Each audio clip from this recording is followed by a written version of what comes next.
I'll call the city council meeting to order. Clerk, please call the roll. Whitman. Steelgrave.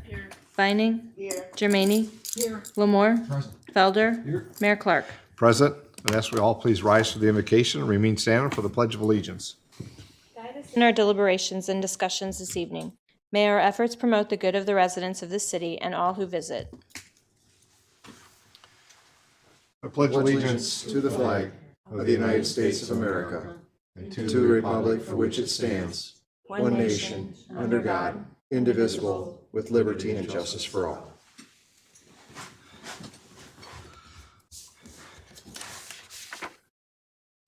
Clerk, next item, please. The next item is the approval of the regular agenda.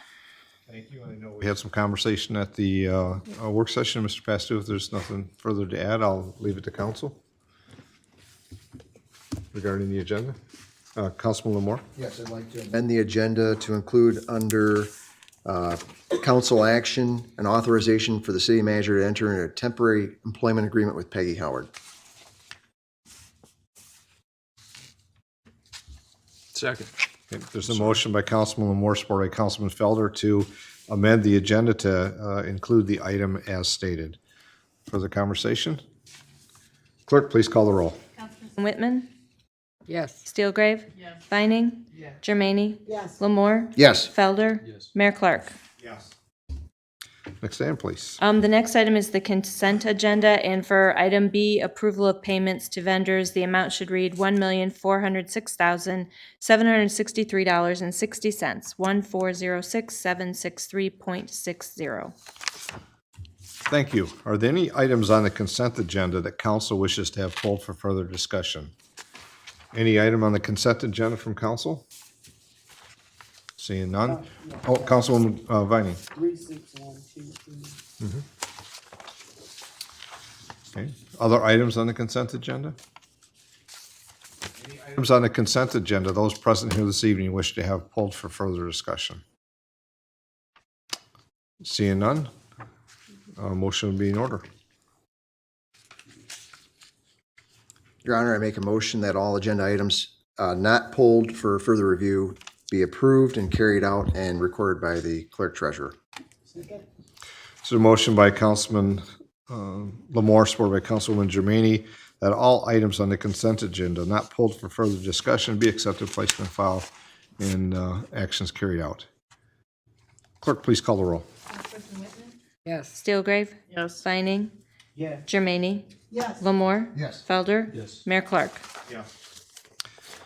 Next item, please. The next item would be under council action, item 3613, Arpa funding reallocation and budget amendment.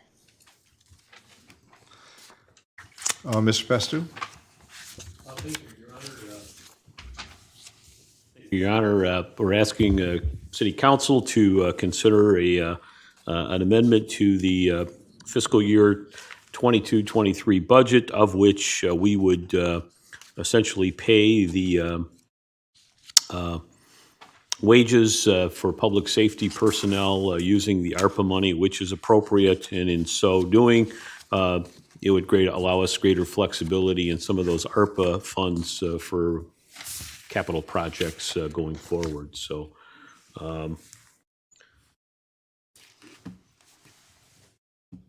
questions? I'll see if there's any questions from council. I know we had some conversation in the work session, and of course the fact sheet's there regarding the ARPA funding reallocation and the flexibility which is coming forward for that. Councilman Vining. Could you explain that, what you mean by it allows flexibility in other areas?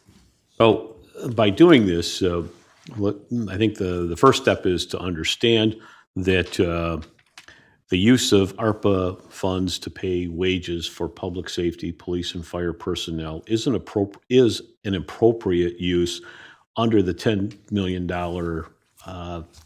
threshold that you can have that flexibility.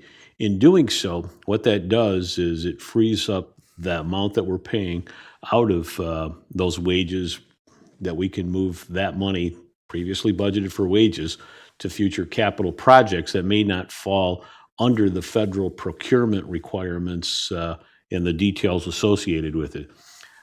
More importantly, the one that we've struggled with internally is the projects that you have for the neighborhood parks that are on the agenda as well tonight. Again, that one is using a purchasing cooperative. Does it meet the federal threshold? It's kind of ambiguous, no longer ambiguous. So you've got that flexibility to apply those projects to items like that. So I still anticipate that we're going to certainly comply with the federal procurement requirements related to the St. Mary's Garden project. That one will go forward. We'll probably do similarly with the Carnes Park project as well, that it complies with that. So, but it does give us a little more flexibility. Other questions? Seeing none, a motion, Councilwoman Stelgren. I'll make the motion. Okay. Move to approve the reallocating of the ARPA funding as presented and authorize the Assistant City Manager and Finance Director to amend the 2022-23 budget for reallocation. Motion by Councilwoman Stelgren, supported by Councilman Lamore on item 3613, the ARPA funding reallocation and budget amendment. Clerk, please call the roll. Councilperson Whitman, Yes. Yes. Yes. Yes. Yes. Felder. Yes. Mayor Clark. Yes. Next item, please. The next item is item 3616, rail grade separations feasibility study. Mr. Pastu.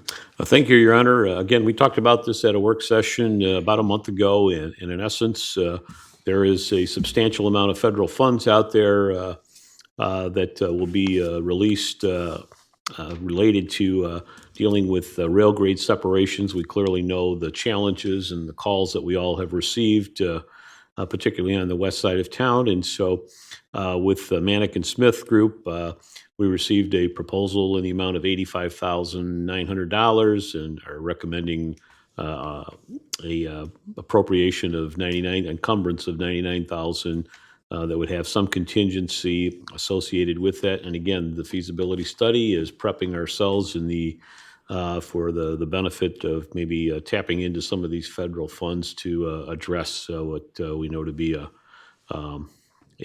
major disruption to many of those that come through town.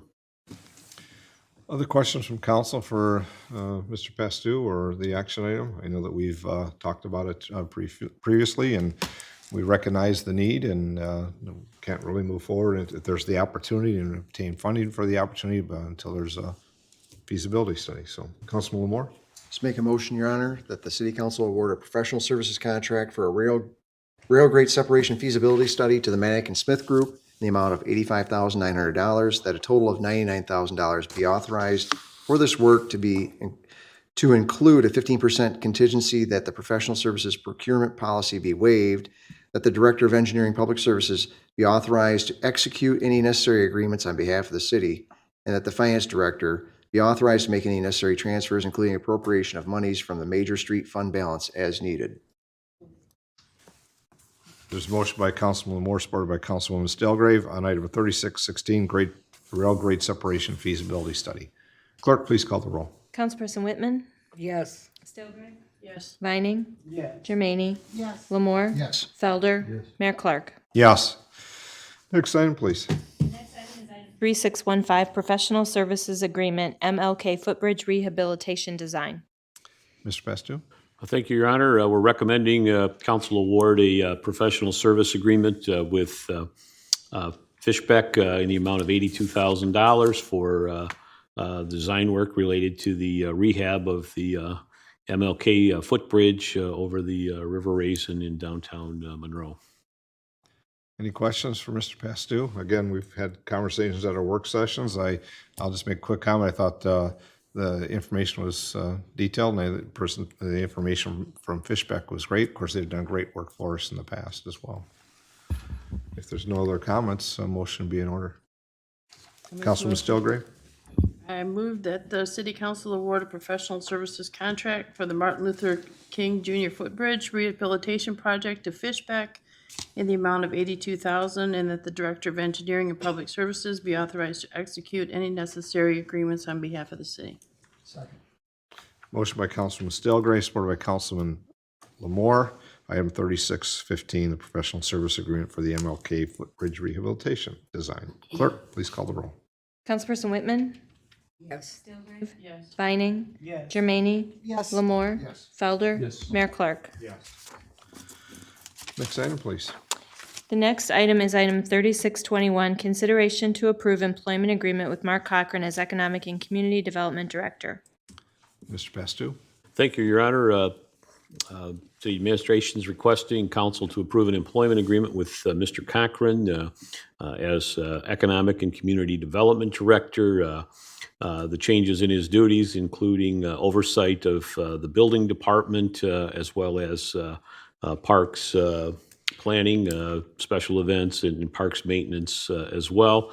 The position would be classified in our non-union pay plan as a pay grade L, and the starting wage would be a little over 7% of where he was with his current position as assistant to the manager and economic development director. I'm requesting a July 3rd effective date, since that's the start of a new pay period, but also the motion would provide retroactive pay back to January 1st of this year, since that's when he assumed the responsibilities. Any questions for Mr. Bastu on the agreement? Councilwoman Stalgrave? I'd like to make the motion. We move to approve the employment agreement with Mark Cochran to serve as Economic and Community Development Director effective July 3rd, 2022, with retroactive pay to January 1st, 2022 for the added responsibility he accepted at that time. Second. There's a motion by Councilwoman Stalgrave, supported by Councilwoman Germaine on item 3621, the approve the employment agreement with Mr. Cochran. Clerk, please call the roll. Councilperson Whitman, Stalgrave, Yes. Vining, Yes. Jermaine, Yes. Lamore, Yes. Yes. Mayor Clark. Yes. Next item, please. The next item is item, let's see, we'll do 3612, which came from the consent agenda, authorization for code enforcement legal action. And Councilwoman Vining. Yes, so 1312 East 3rd, that's the church It on is. East 3rd Street. I just noticed there was a lot of improvement over the last few months with that building, with the new roof and some other work they've been doing there. So I was just wondering what the issue was with that building. And then also 506 Elmira, I saw it this weekend, and they had done a lot of work outside. I don't know if these blights are about the inside of the property or. Well, I know that through a process of which, Gene works with the building department, Mr. Cochran, reviewing these. As you know, there's a series of steps related to identification of what the building or code violation is, and we run that from a first letter from our department to a couple of citations, and then ultimately a legal letter from Gene and the city attorney that basically says, look, you've got to take care of this. And when we don't get any response at that point in time, then we bring it to city council. That particular property, if I can recall, that there's within the building itself, there's some issues related to that. And I can't remember, and Gene, you help me if you can, that we did get an administrative search warrant to go in there. I think on the 312, yeah. And I think based on the conditions of it, that it was deemed that it's in very, very poor shape. And plus on the back side of it, I recall the roof and that attachment to it is pretty well caved in quite a bit, so. Yeah, I was just curious because it sat there abandoned for many, many years, looking horrible, and we never did any action. Well, we couldn't find the owner for several years, and then I know over the last several months they've been doing some work out there. I don't know who they is, but I've seen a new roof go on there and some other things. It just looked a lot better visually, so you know, I know it sat horribly for many, many years. And so I was just curious. Well, there's still an opportunity, as Gene will tell you, for them to appear in court and you know, present their case, but they've been unresponsive in any of the prior communications sent to them. Yeah, so I was just curious because I just recently noticed those two properties that someone had been doing some improvements, at least on the outside. I hadn't been inside either of those properties. Okay, thank you. I guess I'll follow up to that because I think Councilman and I and others on the council, we kind of monitor those and see how the progress is going. I think some we had been able to contact easier than others, and others didn't respond. I was looking at the online updates and that and the dates there. One was about a month ago, but that's the time frame it takes to get back here. But the other was on the 24th. But I know, as Mr. Pastou said, I know if they go forward and if they've made some improvements, that their opportunity is still there. It's just going to be in a different venue to get there. We're not showing up to do some of the action we've had to take with a couple here recently at this point. But it starts on that path. But I think I always say there's always possibility and time for those to come forward and say we're ready to become, to do what's necessary to comply. So look forward to that. I appreciate you bringing that up. If I Other may comments? just add to that, Yeah. Mr. Cochran was showing me last week, and we will probably have it at the work session on the first meeting in August. But Carrie Davis with our IT and business development has put together a pretty good map that will allow you to click on all of the details associated with that, the status of the notifications as well as the violations that have been identified by our code officers as well. So you'll have that presentation, I think, the first meeting in work session in August to allow you to have more information. So if this pops back up, you can see, here's the chronology, here's the violation, it's all right there, and we'll likely post it on the website for the rest of, but we'll probably control it so, because sometimes if the first violation is not going to go on there, but if it's stepped up significantly at that point, then we'll put it out there for the general public to be aware of, so. If there's no other questions, this is was on the consent agenda, but it's now council action, and we'll need a motion to move forward.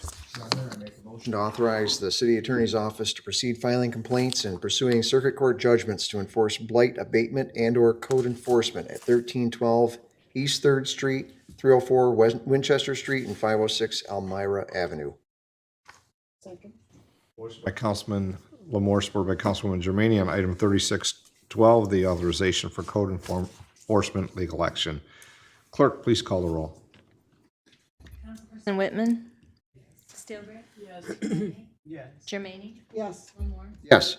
Felder? Yes. Mayor Clark? Yes. Next item, please. The next item was the item added to the agenda, consideration of authorization for city manager to enter into a temporary employment agreement with Peggy Howard. Thank you, Mr. Pastou. Any comments to start, or just as an intro? Other and than then- what we discussed during the work session. Okay. Any other comments from the council? I know that we have a resolution that's been provided with us here on the motion. I'm sorry, move mine aside here. So I'll see if there's any questions first and from our discussion on the work session. If not, motion will be in order.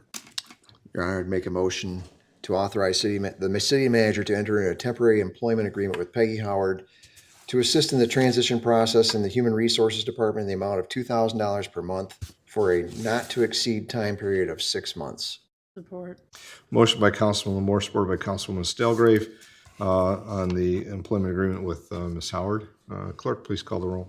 Councilperson Whitman? Yes. Steelgrave? Yes. Vining? Yes. Jermaine? Yes. Lamore? Yes. Felder? Yes. Mayor Clark? Yes. All right, I have no other items this evening, Your Honor. Okay, we're to council comments, and it's July, so we start with precinct 1. Councilwoman Whitman, comments this evening?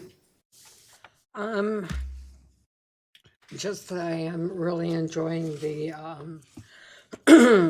pictures that are going up around town and showing how much people do care about their hometown. Very decorative. Great. I second that about the murals. I think they're beautiful. I enjoy looking at them, and outside of that, I have nothing else. Thank you. Thanks. Councilman Viney? Yes, I also think the murals are beautiful, but we should be prepared for other groups coming in and business owners and agency owners and organizations to also want to paint murals. So we need to keep an eye on that and see how far this is going to go. So also, we had a wonderful holiday weekend. The mayor and I attended an event. I think Andrew was there, but I didn't see him. Down at Montague Park, a memorial service for Rance Allen and a celebration for the Rance Allen group. It was really beautiful. The Mendez Allen family put it together. There were vendors all up and down Elmira Street. It was just beautiful. We had a beautiful day, a beautiful concert, and the family really appreciated the proclamation from the city to finally give some recognition to the group for their musical achievements across the world. So it was a good time.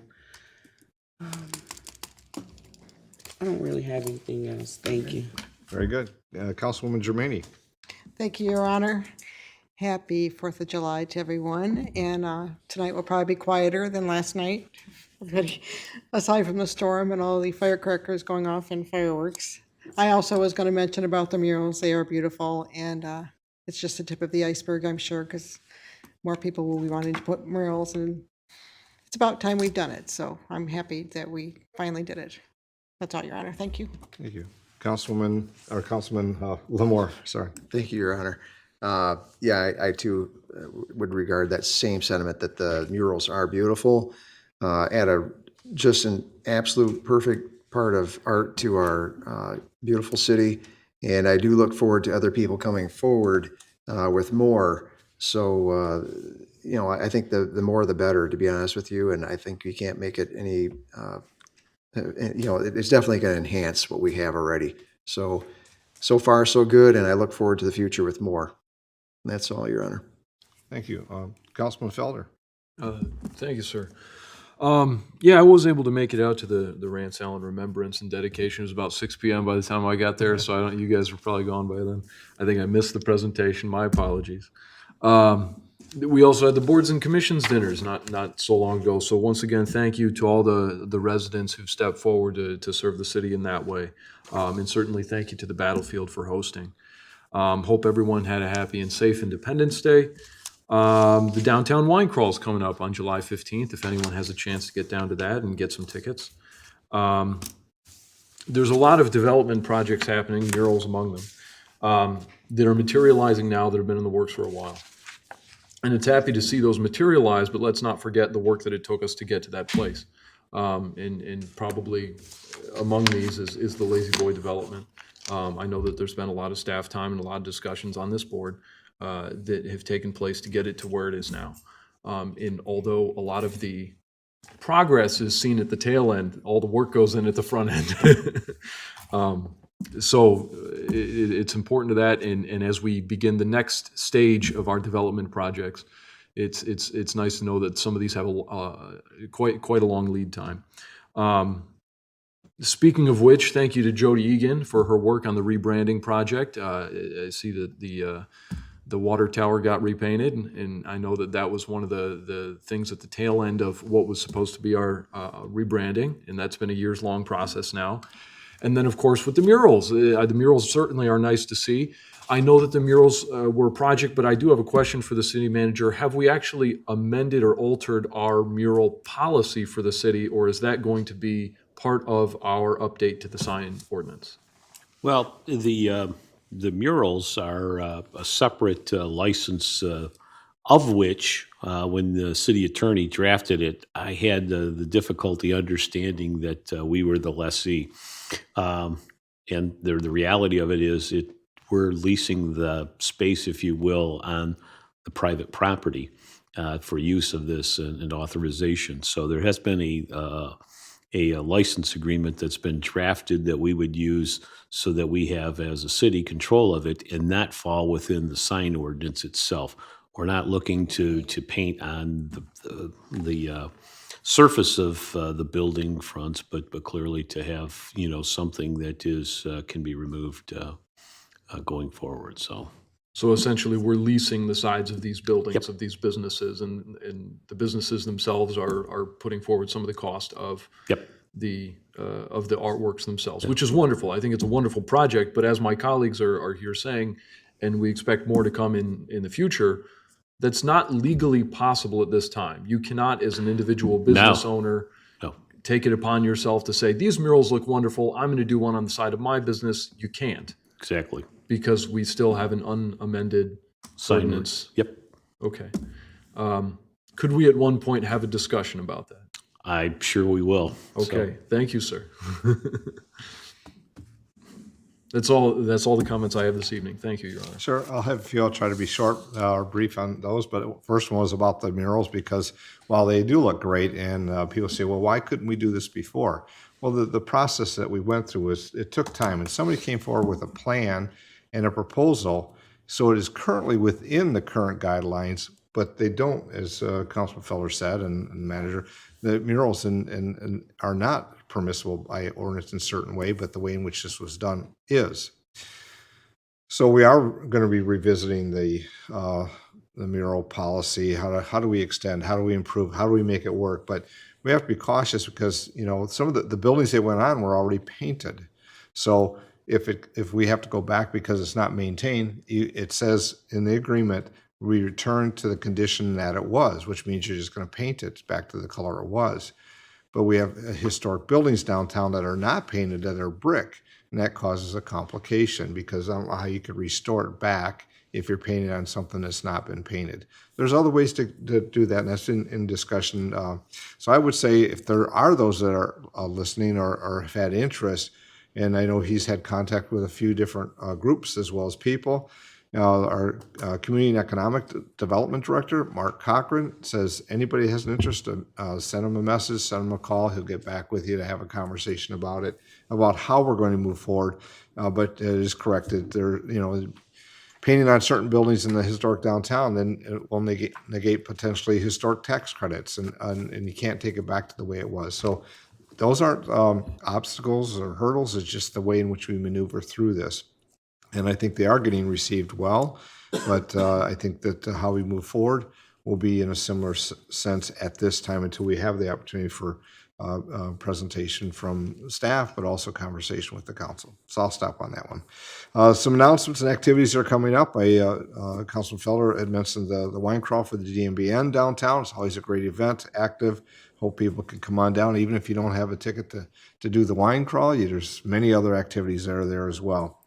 There's an activity this Saturday. It's through the Robert Selden Duncanson Society, which is a plein air paint out. Of course, we've had a conversation here. We've done proclamations. We've done presentations regarding Mr. Duncanson and his career as a Black American artist from the 1800s. I won't get into the history, but how that's forming well through the direction of the group that's championing that. But this Saturday on July 9th, is the next paint out, which artists come in and go for the day and paint.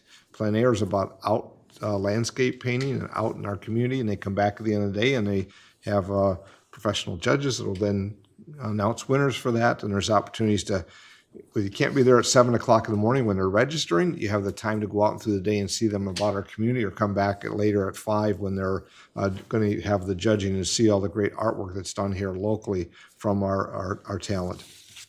Following that, on Monday, July 11th, the Navy Band is returning. So if you have not seen them, the Brass Ambassadors, as it's called, they'll have indoor activity. You can see them and talk with them, and some presentations and have displays. That's at 3 to 4 o'clock. And then they'll be outdoors It'll be at the River Raisin National Battlefield Park in the outdoors at 4 to 5 will be the concert with the Navy Band, and they're fantastic. So if you have the opportunity, please come down to the battlefield and see them. It's a great night of music. And speaking of music, we've had some great sessions at our concerts in the park, and there's more coming this week and through the summer as well. Recognition was given about the board and commissions recognition event we had in dinner. I want to thank the staff, of course, Pat Weaver and many others for the work they've done, Ms. Egan and the communications part, and just making that all work. And a thank you to our members on the boards and commissions that volunteer their time. There's another item coming up in the future in August. I'll save that comments on that from the Duncanson Society and Arts. It'll be at the museum, but I'll wait for later on that. You know, we talked about fireworks, and there was times I think it was worse than it was in the past, and times it wasn't. But it's just, I think, the minor few now that are just outside the time frame, and it's usually just a space here or there. But when it continues to 1 in the morning on one particular case, that gets a little bit late. But I think we don't have a local ordinance, and maybe something we want to put on a work session in the future. We know the state law and what it is, and can't go past or outside those restrictions. But you know, if there's something that we can do that gives better quiet in the neighborhood in response for the community as a whole. It's not about going out enforcing and writing citations or fines and civil infractions. It's really just looking for the compliance. But it's difficult for, I think, our public safety to be able to do that, trying to do it through a state policy, and it just is not being embraced as it goes through kind of up the way. But I think there's things we can do to make it more manageable. Doesn't mean we're going to do it 2 minutes after it ends at the time, but it's the late stuff. Just a thought for the future. I think that's my comments for the evening. I'll close by, as Councilwoman Viney said, and Councilman Felder, it was a great activity on Sunday out at the Montague Park, and just to see the community gathering and kind of picnic and the gathering and the music was fabulous. I had the singers and they moved right along, and Lito did a great job of managing it, and we had fun. And I want to thank Councilwoman Viney for also making comments and talking about where we're going next and opportunities. And we talked about our naming policy. We'll see as that application comes through where it goes and how we are able to make recognition again, hopefully with the Rance Allen Group and all they mean to our community and internationally as well. So I'll stop there. Clerk Treasurer Lavoie. Hi, I have a couple of things this evening, mostly related to elections. First, I'll start off by letting everyone know that the absentee voter ballots did go out last Thursday. We got the rest of our supply of ballots, so we were able to mail to all of the precincts. There was a delay that was out of everyone's hands. It involved some of the filings that happened at the state level from some of the candidates that didn't qualify for the ballot. So that caused a delay because we weren't allowed, obviously, to print the ballots until that was resolved. But anyway, they're in the mail. I know some people have already received them, but my guess is since we've only gotten 4 back, that means a larger majority hasn't received them yet. Give it a little bit of time. It is the post office. If you don't see something by the end of this week, please feel free to call our office, and we'll work with you and make sure that we get your ballot out to you. Also, we are looking for additional election inspectors. We during the election commission meeting, we appointed election inspectors for this election coming up August 2nd. We have another election in November, and as all businesses are having problems right now with hiring, et cetera, we too are not immune to that. So while we have some wonderful election inspectors who've been able to come back year after year, sometimes there's a conflict, et cetera. We're not looking to replace anyone we have. We're just looking to add to our workforce. So if you're comfortable with a computer, or you just like to be part of the process, and you're maybe even interested in being a chair or co-chair, please contact our office here at City Hall. Finally, I wanted to talk about the voter ID cards. And I debated whether or not I should address this issue because sometimes I think explaining sometimes maybe makes it worse, and sometimes it makes it better. I err on the side that information is better than no information. So we've had quite a few people call our office extremely upset. I have worked in the clerk's office now about 10 years, And I've worked through the 16 election and the 20 election, which were very contentious, obviously. And I have never been on the receiving end of some of the calls that I have received. And I don't want anyone to be this upset about the voter ID card process. Because it doesn't, the voter ID cards are important. They're important pieces of information for the voters to have, whether you vote AV or in person, because when it arrives at your door, it will give you the number for the Senate, House, congressional district that you are now operating out of, that you now live in due to the redistricting. It also tells you your precinct, just to reinforce that that is your precinct. But beyond that, if somebody receives a card that isn't theirs, I can assure you that in the city of Monroe, they cannot come to the precinct and vote using that card. They must show us a picture ID. We will make sure that the address lines up. The card is a piece of information. It is not your voter ID. So having said that, I know that some people are upset because they've received voter ID cards for people that no longer live at that address, haven't for many years. So just a little information about the process, and I promise it won't be a long explanation. But basically, when a person calls us and says, this person doesn't live here, you need to remove them from the voter rolls, I cannot legally do that. No clerk can legally do that. The only way that we can remove them immediately is if the voter asks us to remove them, or if we find that the person is deceased. Then obviously we would remove them. But what we can do, and this is why it's important that people do call us and say, hey, this person doesn't live here. If we get that information or that card is returned to us, then we can put the person on what the state calls the cancellation countdown. And the cancellation countdown simply means the person will reside in our database, but they will have to prove to us who they are. They will have to prove to us where they live if they were to show up to vote. You know, they cannot just be on the cancellation countdown, show up, and we'll give them a ballot. There will be many steps that they have to take before they're allowed to vote. So if I encourage anyone who gets cards for someone who doesn't live there anymore, please, I don't want anyone to be upset. I want you to contact me, call me directly. Many people have my phone number.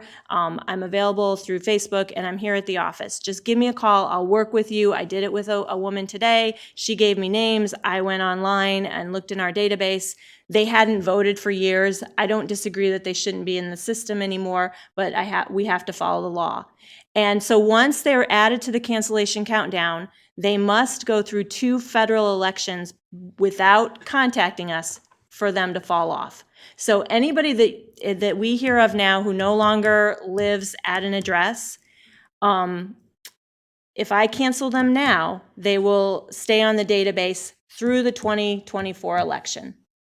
I know that seems like a long time. It's designed to make sure that people aren't just randomly tossed off of the voter rolls. I think if you don't like that rule, I would encourage you to contact your state senator, your state representative, the governor's office, the Secretary of State's office. I have my own personal thoughts about it, and I am also making contact and giving my comments.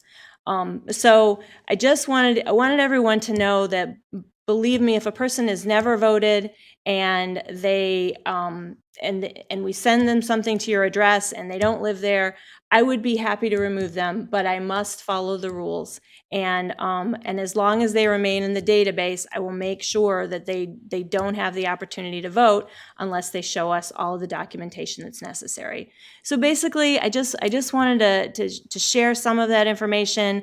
If anybody has questions, again, I am very available. And I don't want people to be as upset as they are, and because we can work together on this, and I can provide more explanation one-on-one. So I know I've talked about it with the mayor, I've talked about it with Mr. Pastu, and I just felt tonight that I had to say something. Thank you. That's a good review, because it gives the information that I think some people just don't have or don't understand it from that side. We understand why calls come into the city. Absolutely. And we want those calls, but we also want to have a communication to state the process and why and how. I would think, what if you're the one that just moved and you were, and then all of a sudden you're booted off the list? I think that's far worse. because there's checks and balances in place to prevent that from happening, but somebody that wants to vote and then all of a sudden is just removed without the full consideration, I think is what we don't want to get to. So I appreciate the discussion. Absolutely. I didn't know it took that long either until I was elected and learned all the rules. So it's not something everybody knows, and I'm here to explain things and hear your comments, and then I take them back myself to the Bureau of Elections and say, hey, have you ever thought of doing it this way? The residents in the city think maybe it should be this way. So that's how we change things or improve systems, and so we're all a team. So yes, keep calling, keep saying what you feel like you need to say for certain, but we'll work together so that everybody can feel hopefully more at ease with the process. Thank you. That's all I have. That's all. Mr. Pastu, comments this evening? Nothing else to add tonight, Your Honor. Okay. Before I go to comments from those present here, I recognize when I was talking about the Duncanson Plein Air Paint Out, which is this Saturday, I didn't say where it was at, so it's hard to get to the place if you don't know where you're going. So Agua Dulce Coffee and Tea Room is where they meet in the morning and then where they come back at the end of the day. So at this time, we'll take comments from those present here this evening. Be mindful the council chambers, the rules is please state your name and what your jurisdiction of residency is, but also there's 3 minutes. So any comments from those present here this evening? Evening, Jeff. Good evening. My name is Jeffrey Albergo, and I'm of Frenchtown Township, and I'm a founding member of the Robert Duncanson Society. And last year at this time, you proclaimed July 6th as being Duncanson Day in the city of Monroe, and as the society would like to see that continue. We would like to see that to be a more permanent thing and have it every year so that we can base some bigger projects off of it. As in the last year that we've been on the program, we've had 6 paint outs so far, and we have this will be our 6th one Saturday. And what the paint out is, you bring your equipment, your supplies, whatever it is, you find a nice place and you paint it. It normally takes about 2 hours, and at that time, you should be finished because your lighting's gonna be changed, your shadows are gonna be changed, and the whole picture, everything you're looking at is gonna be different. So you can knock off a few of them, and then you bring them back, and then at the end of the day, we judge them. We give out cash awards for the first 3 places. And we have seen in Dexter, which is just outside of Ann Arbor, they have one once a year, and that brings in 200 or 300 people from the outside world. And we're getting a lot of hits on Facebook. I'm doing a really diligent hammering on Facebook with our flyers and stuff like that, and it's going well. We'll find out Saturday how well it goes, though. So, and there's a place, the Adirondacks in New York, they bring in 1,000 people for the weekend just to paint, and they give out huge prizes. But we can work at that on another day. And then also what we have had so far this year, in April and in February, we had our lecture series, which we call the Diversity in Arts. And we bring in artists that discuss what their diversity, what their challenges are in the art world.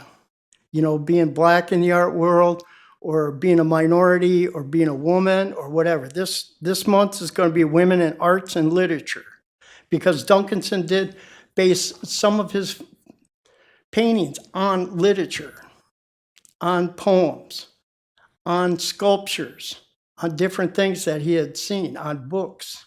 So we threw in the literature with it. And this month we have 4 great women artists and educators and authors. And that's going to be at the museum on the 19th of August. And now our first one was at the battlefield. They said it was the most people they've had at an event at the battlefield ever. They said it was about 235 people. And then over at the college in April, we had over 100 people there. And we're hoping for the same coming out of here. And this is what we would like to do because it's weird that someone of this prestige and dignity has just been completely lost in time. It's like nobody knows who this guy is. And when you look at the newspaper articles from the 1860s and 1870s, they wrote of him as though everybody that read that newspaper knew who he was. They said the artist Duncanson, with no explanation about who he was or where he came from. They assumed you knew who he was. And these were newspapers from Galveston, Texas. There's newspapers from Cincinnati. There's newspapers from right here in Detroit. And these are newspapers from 1860s. So, I mean, this is something that I can't believe that Monroe let him go this long. But we'd like to invite everybody to come to these paintouts to look, bring your friends, your family. Everybody's invited, all ages. At the college, we invited artists to come and display their works. We had artists that were 9 years old to 83. And we had about 20 of them. And it was a great night. So I got some flyers here. Would it be all right if I pass them out? Give them to the clerk, and them clerk to the will clerk? make sure they get posted here at City Hall. We'll also pass them out to council. All right, thank Thanks, you, and Jeff. thank you for all your support. And hopefully we get some bigger and better things going. Of course, Jeff is one of our artists here in our community, and can tell he's passionate, and if he could take 30 minutes if we give it to him. So, he is probably the most knowledgeable about Mr. Duncanson's life, career, difficult times, but also great times. And I think what the art group and the Duncanson Society are doing is wonderful. I think there's much going to happen not only this year, but they're already planning on for next year on some significant opportunities. And as we talked before, I got to take some time here. Is this, we have, Grand Rapids, they have the art prize, and then while we may not grow to be art prize, I think we could be the Monroe art prize of what we bring in this realm, and bring people in, just as Jeff has said, and have this start something great, I believe. So I'll stop. Other comments from those present here this evening? Other comments? I guess there's no further comments. Motion to adjourn. Motion to adjourn. Motion by Councilman Lamore, supported by Councilman Felder to adjourn. Clerk, please call the roll. Yes. Yes. Yeah. Yes. Elder? Yes. Mayor Clark? Yes.